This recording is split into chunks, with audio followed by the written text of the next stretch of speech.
Good to see you all. Welcome to Movie News Live. Christy and Alonso here on what is a very gloomy day for us here in Los Angeles. Yes. But you bring the sunshine by your very presence. A lot to talk about. First of all, if you've not yet pre-ordered Alonso's book, Hollywood Pride, coming out May 14th. 14th? May 14th.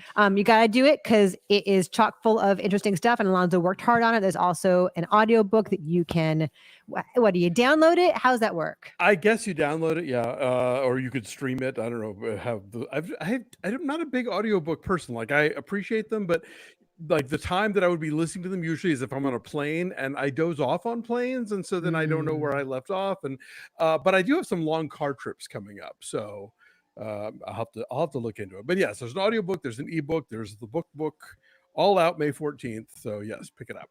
All good stuff there. And then if you've not subscribed to my newsletter yet, today's a great day to do it because it's called Saturday Matinee, which, as the title suggests, comes out on Saturdays. So everything we do all week long will be there. Extra goodies you don't get anyplace else will be there. You can subscribe at ChristyLemire.com. Okay, so much news has happened. The big breaking news yesterday that O.J. Simpson died.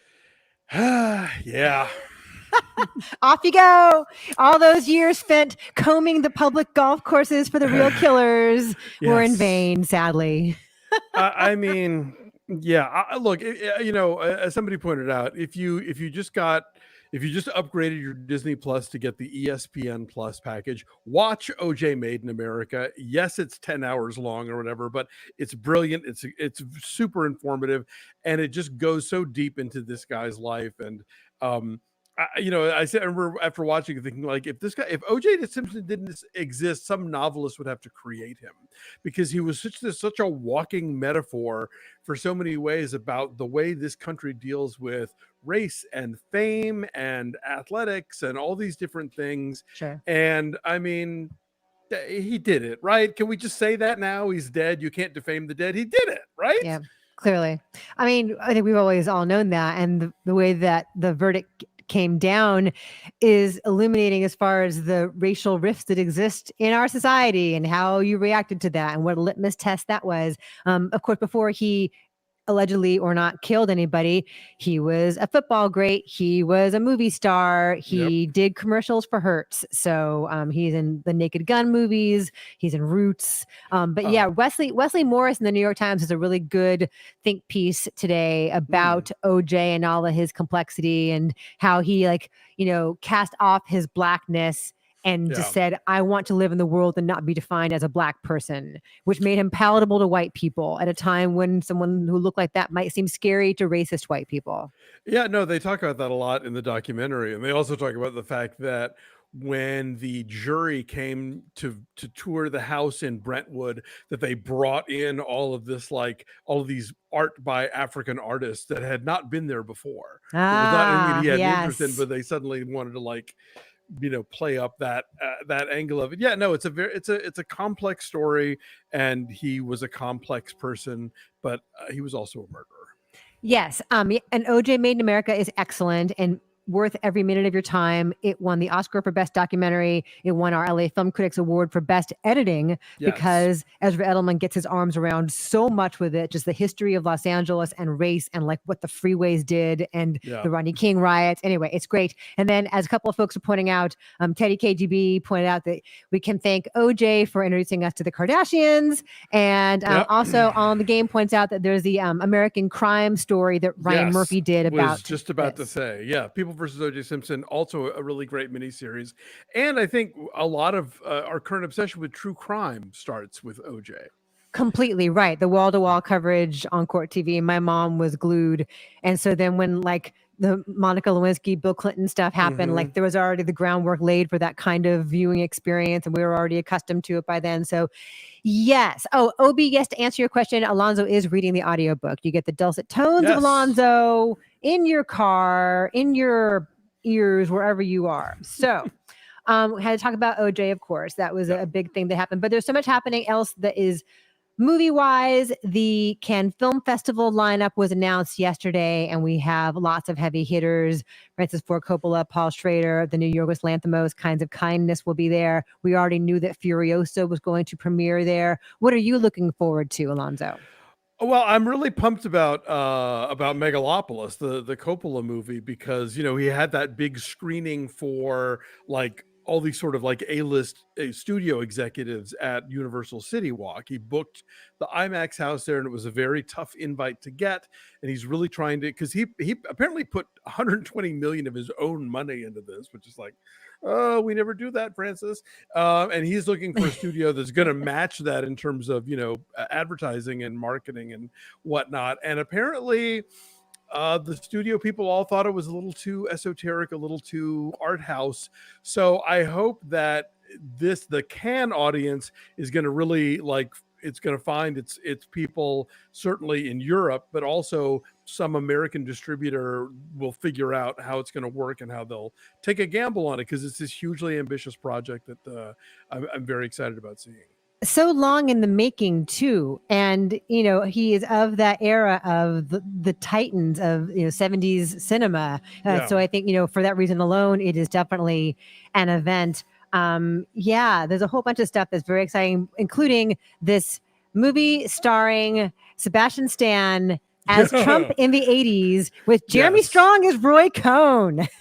Yeah, that's going to be nutty, from the director of Holy Spider. Not where I would have expected him to go next.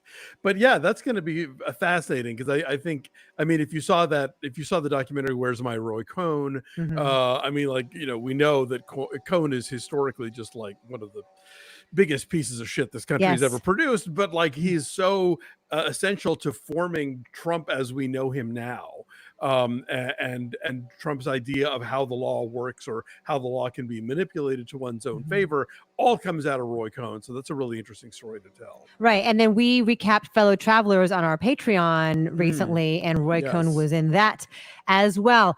Sar of Newark, we're talking right now about Cannes Film Festival movies. We talked about Megalopolis a second ago. Now we're talking about, I believe it's called... Is it called The Apprentice? I think it's called The Apprentice. Yeah. That's great. That's so clever. I love it. Hoderbolt says, is there a world where Dave White reads all audiobooks? We all need more Velvet Lawnmower. Didn't Dave read his own book? His own audiobook? He did, but he's sort of taken it out of circulation. So if you didn't snag it when you had the chance, sorry.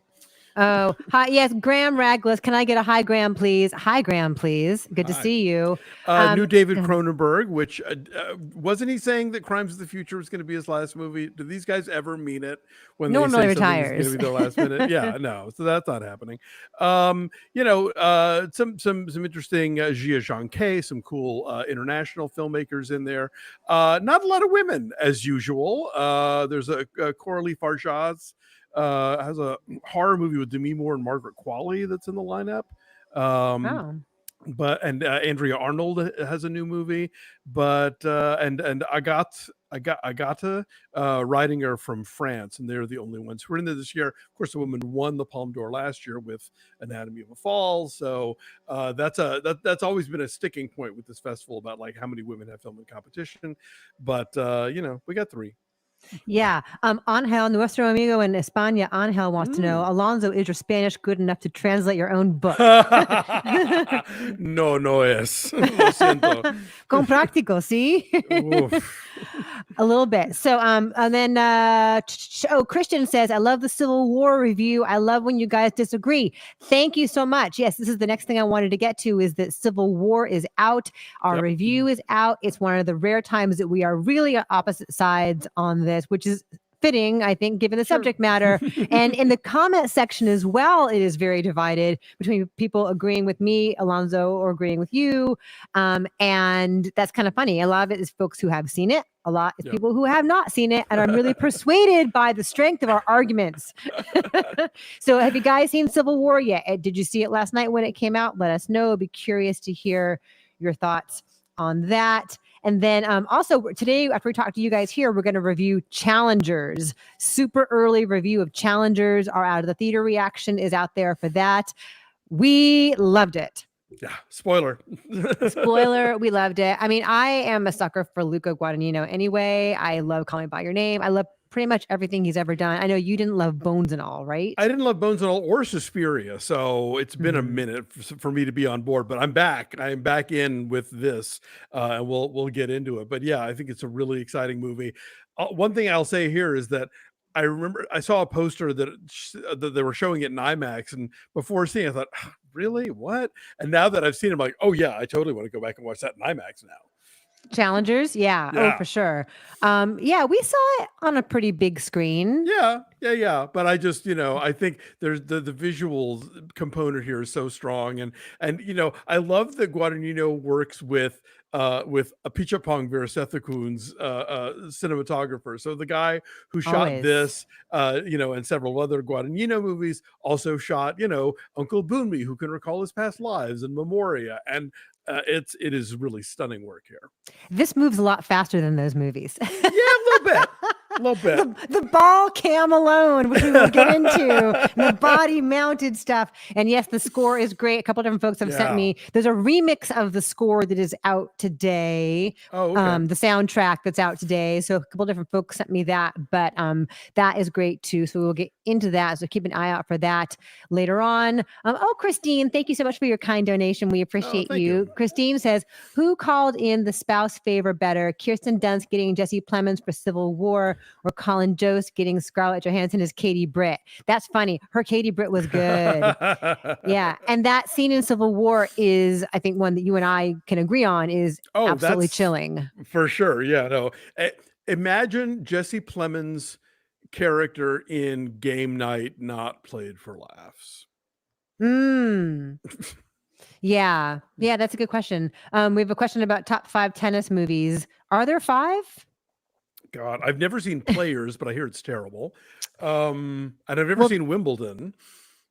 There's that funny story that we were talking about the other day about someone pointed out the Spider-Man to tennis movie pipeline between Kirsten Dunst doing Wimbledon and Emma Stone playing Billie Jean King. And now Zendaya as a tennis player. So I guess you have to have a certain physicality to be in those movies, and so if you have that innately, as if you were a dancer, like Zendaya was a dancer, maybe that translates to playing an athletic role. She looks cute, and everything she has worn on the press tour, every red carpet, is some kind of super stylish, like tennis adjacent kind of dress. And of course she can wear anything.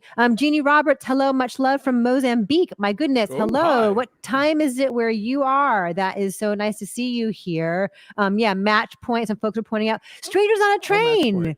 Yeah, that counts. Yes, that for sure. Absolutely. Yes. My favorite Hitchcock movie. I should have thought of that. That's really good. Cool. So thank you for all of that. We will definitely be talking about that very, very soon.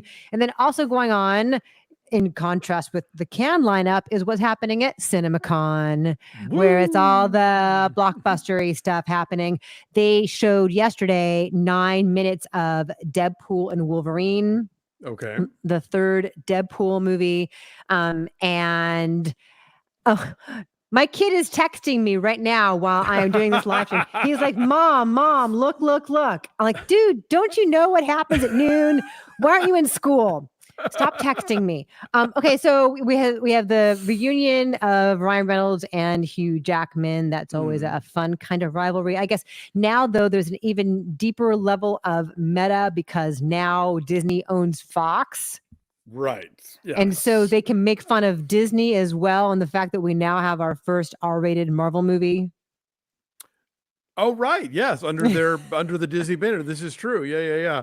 I mean, there's such a weird thing. Like, is this movie treating X-Men Origins Wolverine as canonical? Because Deadpool's in that one, if you'll recall, although he winds up with his mouth covered up, which seems to defeat the purpose.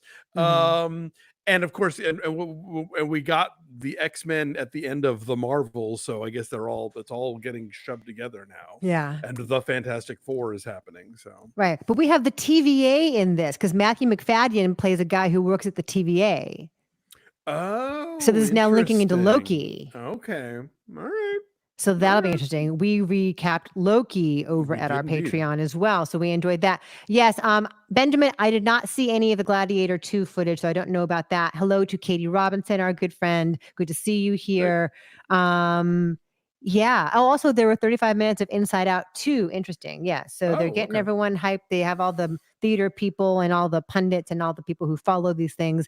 Also, apparently Jason Blum is going to revive the Blair Witch Project. We've been down this road before. We got that shitty Adam Wingard version in 2016 and nobody liked it. And that's lightning. I don't think you can get in a bottle twice. Like, you know, Blair Witch was so of its moment and was a thing that nobody had seen before. And now we've all seen it. Yeah, I think so too. Like it was so of its time and it was before social media. It was 1999. And so you're right. It's lightning in a bottle. And then there were so many different movies that tried to recapture that because it was cheap and because looking cheap was part of the aesthetic. Right. And so what were we just saying that was like a Blair Witch movie? I don't remember. Anyway, I can't remember. We reviewed something I compared it to Blair Witch, but everything is flying out of my head. So who knows? Yes. So that's happening at CinemaCon. And then Margot Robbie is apparently developing a Monopoly movie. Which, as somebody on Blue Sky said, I hope her Monopoly movie does to capitalism what her Barbie did to patriarchy. Oh, yeah, that's a good point. People are pointing out that King Richard is a tennis movie. Yes, it is. Yeah. Thank you, Gage, for remembering. I compared Late Night with the Devil to Blair Witch Project. Oh, right. Okay. Because there's a found footage element to it. Thank God you guys are here to keep me honest because I don't remember anything. It all flies out. The second we say it, it flies out of our heads. Yeah, we can only hold so much. So all that, the hype machine is churning at a rigorous pace. Yeah. And then all these new trailers have come out, including one for MaXXXine, which they played before our showing of Civil War on Monday night. We got all the trailers on Monday night, including MaXXXine. But then the new Joker Folie trailer is out, and it actually looks kind of awesome. I haven't watched it because, you know, I try not to. I know you don't. But yeah, I mean, the fact that it's like apparently a full-on musical, I'm like, okay, I'm now more interested in a Joker sequel than I was before. So we'll see what happens. But it's like so many of these recent movies that are musicals that don't make it totally clear that it's a musical, right? Like Wonka didn't, like The Color Purple didn't. Yeah. You have Mean Girls. You have these like kind of elaborate like flights of fancy that look like old school, like 1930s song and dance production numbers, but that does not necessarily tell me that your movie is a musical. That's like a fantasy sequence in his mind, perhaps. And so I heard like 9 songs at least, I think. Wow. I think I saw somewhere. So yeah, apparently it's like, I mean, it's a jukebox musical. It's all like songs that previously existed, but apparently it's going to be mostly a musical. So it looks really good. And the way the trailer is cut, it looks like it has the high drama and style of like a Paul Thomas Anderson movie, like the emotional intensity of what you get when people are running towards something in a Paul Thomas Anderson movie. So I'm actually really interested in it. And Lady Gaga's presence makes me even more so. Absolutely. Yeah. I mean, it is still a Todd Phillips movie. Let's not go crazy here, but you know, we live in hope. It is. But I feel like with the first Joker, he was aspiring toward Christopher Nolan levels of like self-serious mythology. Well, he was fusing together 2 Scorsese movies. That too. That too. But maybe he's fully committed to his own now, and like now he's got that locked down, right? It's more than just an aspirational thing. It's like his own style. So hope so. We'll see. Hi, Nancy. Nancy points out that the trailer is very dreamlike. It really is. And Angel says Lady Gaga is a great actress. Loved her in House of Gucci. We enjoyed her in House of Gucci as well. I mean, I'm sure she gave Ridley Scott what he asked for. I don't know. She's great in Star is Born. I'll give her that one for sure. Yeah. On the Game says the production budget ballooned to $200 million from the 60 to 70 million of the first movie. So anyway, we'll find out where all that money went. So that's all happening. And then there's also a trailer this week for Fly Me to the Moon, which is going to be on Apple TV Plus this summer. Do you know what this is, Alonso? I don't. Tell me. It is a rom-com starring Scarlett Johansson and Channing Tatum set during the moon landing. Right. Yeah. So the idea that like NASA hired them to fake it in case the real one didn't work. Yes. Oh, great. Well, it's directed by Greg Berlanti. Sure, great.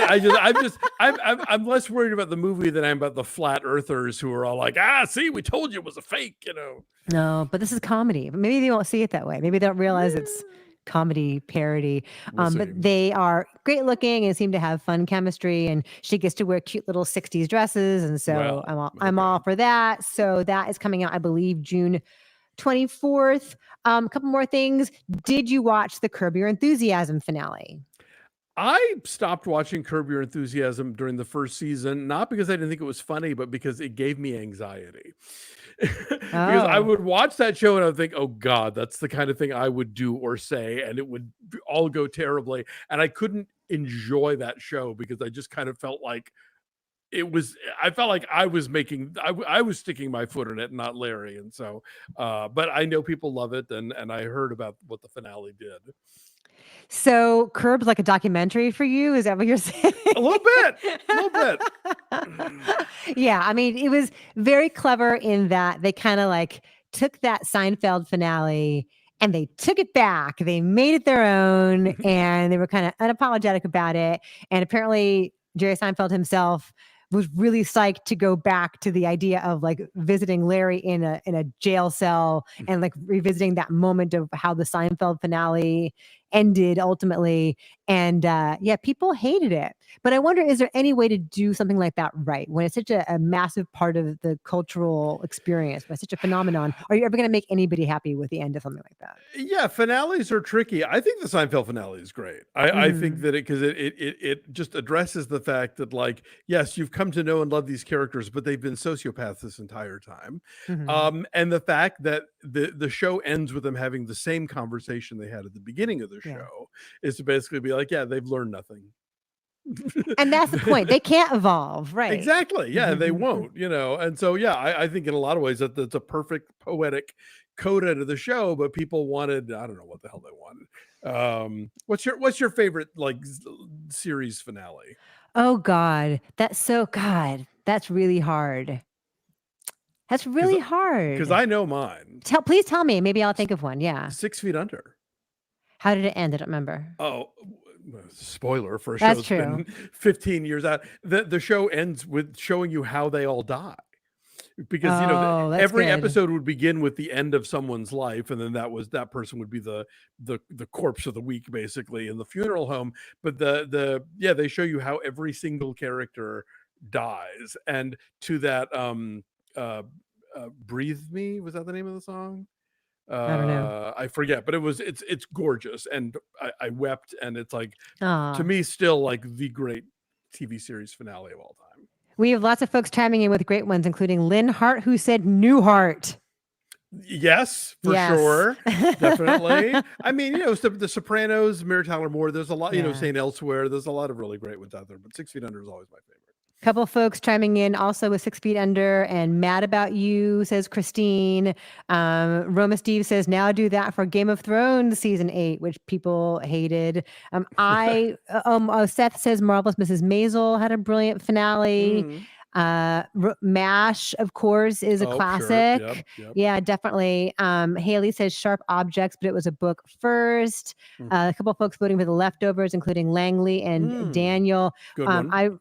I liked the Succession finale. I thought that ended in a way that was surprising in some ways and inevitable in others, but ultimately totally satisfying. So Looney picks Breaking Bad. Matthew Burge picks Falcon Crest. I don't remember how Falcon Crest ends. I don't know how it begins. I never watched it. By the way, speaking of which, did you hear that they're bringing back Melrose Place? Oh, like with the same people? Apparently, like they've got Heather Locklear, Daphne Zuniga, and whoever played Sydney, who's now died twice on that show. Laura Layton, I think she's back too. So yeah, why? I mean, yeah, it is the ultimate revenge of Gen X that we can never get rid of Melrose Place. Do they still live in that apartment complex? Like I shudder to think what it would cost to rent an apartment in the Melrose Place apartment complex now. Yeah, I was gonna say like that shit ain't cheap, Yeah. Yeah, Christine says never trust Matthew McFadden. Yeah, which is why I'm excited to see him in the new Deadpool movie. There you So, so there's all of that, and then J-Lo apparently is rebranding her concert tour and has quietly canceled several dates. It was called This Is Me Now, and now it's called This Is Me Live, because apparently, I guess people weren't responding to the idea of just this one album, which is her being happy now that she's back with Ben Affleck, and they want Let's Get Loud and songs they know. Isn't it like This Is Me Live : greatest hits or something? Yeah. I think they added that too, just to be like, no, we're not just playing the new album, because nobody ever wants to hear the new album in a concert. And yeah, and sort of like, oh yeah, we're gonna not do this city where the sales were tepid. So, it's tough out there. I wonder, it's got to be kind of crushing though for her, because she came out with these movies right after Taylor Swift and Beyonce came out with their concert movies, which were enormous hits. Like the Taylor movie is a phenomenon, and I wonder how she feels now that we reviewed that movie and the behind the scenes documentary, but I wonder how she feels like trying to compete and coming up short comparatively. Is hard. Well, I mean, like, Taylor Swift and Beyonce are very much like phenomena, and I mean, look, Jennifer Lopez is a giant presence and iconic in many ways. But I mean, like, those two artists are next level, I think, for this sort of thing. I mean, even Madonna right now is touring successfully, but because this is the I'm going to play all the old hits for the last time tour, and so of course that's catnip. Right. Oh, of course. Did you go to Madonna when she was here? I did not, but my friend Gary went and he had a blast. Yeah. Have you ever been to Madonna in concert? I saw her on the I'm Breathless tour in Dallas in 1989, 90, something like that, like circa Dick Tracy. Ooh. Reunion Arena? Yes. I saw her at Madison Square Garden in 2003, 4, somewhere around there. So that was very, very fun. So yes, and I just bought tickets recently for Nick for 21 Pilots, because we've dragged him to enough concerts of bands that we like and want to see. Now I am like, I need to take you to a band that you want to see. And so he's very, very happy about that. Well, after Dave gets the second hip, if Kylie is back in Vegas, we're totally going. That sounds very fun. Okay, so we got to take off. We have things to do. We have to review challengers. We are also today going to review The People's Joker, which I'm so glad I saw. It is expanding every week now. I think it's been out for about a week in like New York and LA. It was New York last week. It's opening today in LA at the New Art and several other markets, and then it's going to keep going wider. So. Right. And and in our review for that, we will put a link in the description to find out if it's playing near you, because they have a very extensive list of what cities it's playing in, what weeks. It's so worth seeking out. It's really original and strange. And I think you guys will like it. If we know our audience, and I think we know our audience, you guys will like The People's Joker. And then over at our Patreon, we're going to recap episodes 3 and 4 of Ripley. If you have seen all of Ripley, don't tell us what happened, but like shit goes down in episodes 3 and 4. Oh yeah. Yes, for sure. So, so great. Well, thank you all for being here with us. We're so happy to be back with you after our many travels and juggles. Karen says, "I love that you take your son to see live music." Christy, I love taking my son to concerts. It's so fun. Like we took him a couple summers ago in Montreal to Osheaga, and he got to see Arcade Fire and the Yeah Yeah Yeahs, and like that was a moment where it clicked, and like I saw him lose himself in music and not be an awkward, self-conscious tween, and like that was a really great moment for him, and he loves music. So, all in the game. Yes, Shogun. We are also recapping Shogun over at our Patreon. We do that on Tuesdays.